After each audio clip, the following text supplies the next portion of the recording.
our laws are not adapted to crime in the 21st century. Our laws and procedures. A lot of changes have to be made. Our laws and procedures, not just the procedures. Yes, I mean, Malta has no laws that can be used to specifically attack the behavior of organized criminal groups. Countries like Italy and the United States, because of their experiences with organized crime, have developed laws that can specifically be used to attack criminal groups based on their behavior. So if groups of people consistently behave in a way that is used to profit illegally, to commit crimes, even if they're sort of small crimes or low-level crimes, the law empowers prosecutors to attack those criminal organizations. In Malta, we haven't yet developed these tools that can be used by prosecutors, but we need to do so. And we're talking about, well, predominantly it's probably because the organized crime phenomenon is new to Malta. I mean, it isn't new to Malta. It isn't. Malta is a country that has long suffered because of organized crime. My mother's murder was not the first murder of... Maybe it was the first murder of that magnitude, but my mother was not the first victim of political corruption in Malta, let's say. There have been other victims. I mean, Karin Grek, Raymond Caruana, these are victims of political corruption, of organized crime. The reason we have had impunity for those crimes to this day is because we never learned from the failures in those cases. What do you think is motivating us not to reevaluate our laws and reconstruct them in a way that allows us to take on such interests? For Maltese people, it is very difficult to think of corruption as a crime. I think for the vast majority of people, corruption is not really seen as a crime. It's seen as a point that you can use against your political opponent. Nothing more, nothing less. It is also very easy for our political leaders, because of public naivety, to shift the discussion onto something else. Is there also an element of not wanting to admit that organized crime is a problem?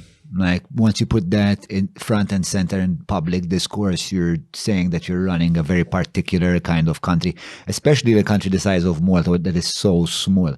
Like something that as you were saying earlier, such a small group of individuals can really do a lot of damage to the fabric of society. So if I'm a prime minister and I'm admitting that, listen, organized crime has really dug its roots into our society, you're saying that you're running a country that is driven by delinquency and criminality and racketeering and so on. People think that organized crime is guys in tracksuits with gold chains hanging out on the street.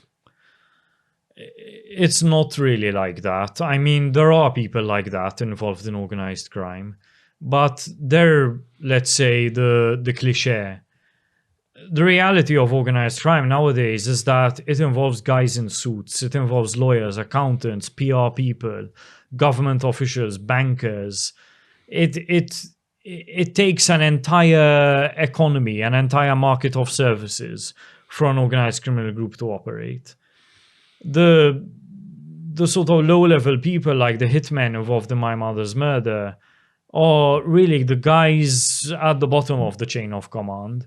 Of course, if you see a situation in a country where people like that consistently get away with crimes like bank robberies, drug trafficking, human trafficking, and so on, it is of course a sign that they are being protected by people high up in government. Is it also, like, I've also thought that it's not necessarily protection, but when you contrast, for example, the wage of a police officer and how menacing these people are, like the payoff for me as a police constable to kind of arrest someone like the Georgios could have such huge ramifications on the rest of my life, the security of my family, my well-being, that like the wage just doesn't cover the risk. I think proper pay is a factor, but it's not the single most important motivator. Because if you pick an idiot off the street and pay him €1 million to run HSBC Bank, he's still going to do a crap job. The money isn't going to change that. So we need to look at and collect data on successful prosecutions, successful convictions, successful attempts to prosecute money laundering, the success of individual police investigators, of the backlogs of individual magistrates. We need to look at these performance indicators and then make decisions based on that. Why are certain people performing better than others? Is it because they're more intelligent? Is it because they're better at their job? Is it because they're paid more, paid less? What are the factors?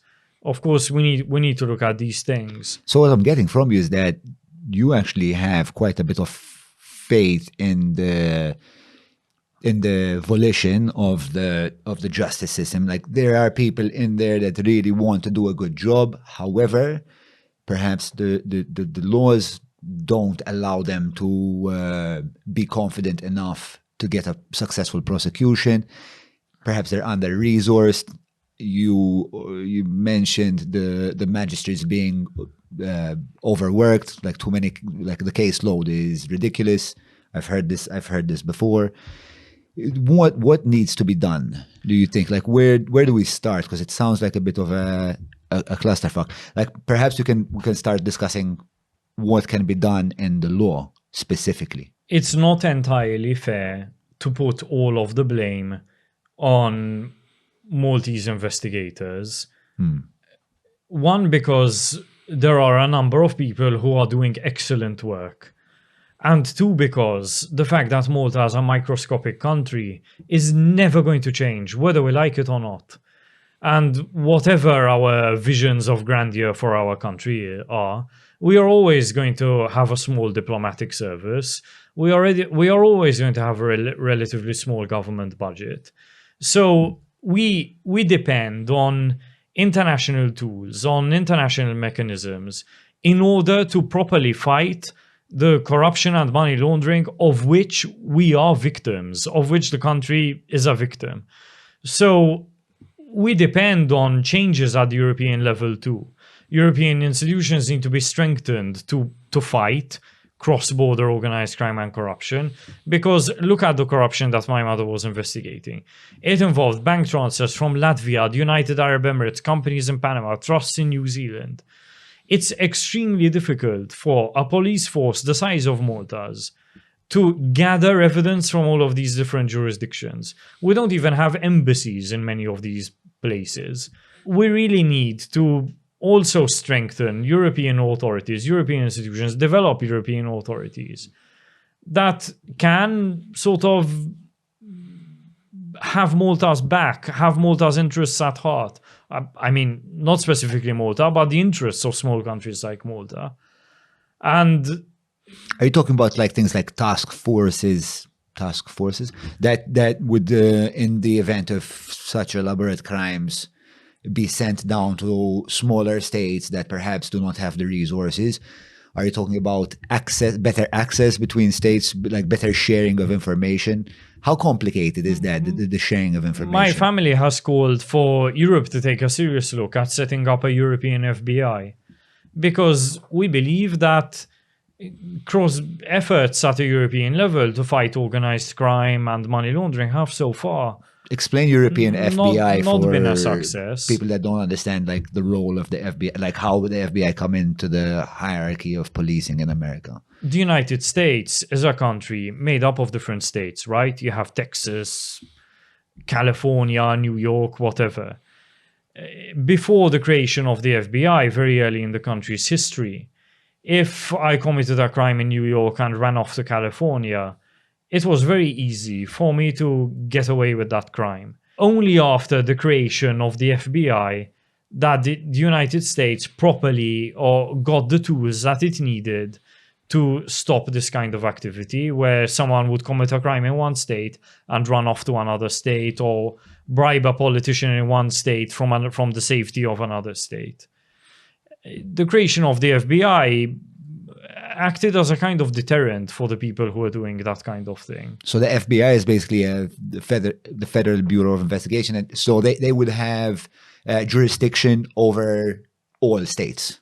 Basically, they could assert their authority across state borders. Is that correct? In Europe, we can do it in a kind of piecemeal way, where such a cross-border force, such a cross-border authority, first has a remit that covers very specific crimes, like money laundering and bribery that crosses borders, that involves different jurisdictions, and can then extend further. Perhaps the idea of a European FBI would really suit the endemic problems in a community, in a small community such as Malta, given the proximity. Like, I worry about the proximity between the investigative force and the civilian population. I mean, isn't there always kind of this concern that since we all know each other, we let things slide, we can have conversations that we shouldn't be having? I mean, nepotism is always going to be a concern in Malta, in any country really. And you see it even in big countries where a small group of people holds on to power by sort of promoting its own. But with Malta, the difference is that for career advancement, a lot of people tend to depend on being favored by the prime minister, being favored by the governing party. So if you're liked by the prime minister, if you're liked by the government, then you're going to be promoted. I mean, we even had a case where our Brigadier General, Joseph Muscat's wife's friend, was promoted something like 4 times within 4 weeks in order to get the rank of Brigadier General. And it was a very obvious case of nepotism.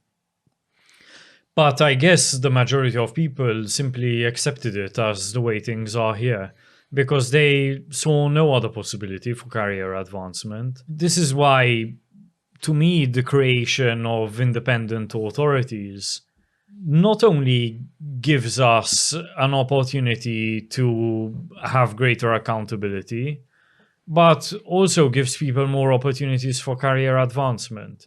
Because if I want to advance as an investigator, if I want to advance as a prosecutor, then I no longer have to care about being liked by the Prime Minister. I simply have to care about the performance statistics that my superior in the authority is collecting. So the creation of institutions like a European FBI, a European public prosecutor, gives people opportunities to have a career that goes beyond the very narrow confines of Malta.